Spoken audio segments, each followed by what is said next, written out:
দেখতে পাচ্ছ আমি এখন বাজারে আছি বর্তমানে। কত কিছু মার্কেট ভিড় তোমরা দেখো, মাথা খারাপ হয়ে যাবে। ঠিক আছে, দেখো কি হারে বাজারের দাম, জিনিসপত্রের দাম বাড়ছে। দেখো কাকা আলু কত?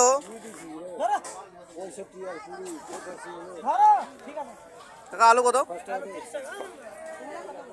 বাবা এত কিছু দাম বাবা।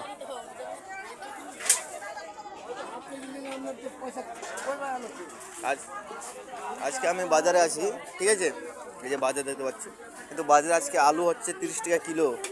এটা ফুলকপি নিতে গেলে হচ্ছে 45 টাকা কিলো, পাতকপি 45 কিলো, এবং বেগুন, এই যে বেগুন হচ্ছে আমাদের 50 টাকা কিলো। এইভাবে যদি জিনিসপাতির দাম বাড়ে, আমরা তো দিন মজুরি কাজের লোক, আমরা দিনে আমাদের কত 350 টাকা আয়, ঠিক আছে। এভাবে যদি আমরা কীভাবে বাঁচবো বলো? হ্যাঁ, মাথা খারাপ। এই যে পেঁয়াজ হচ্ছে আমাদের আজকে 60 টাকা কিলো, ঠিক আছে।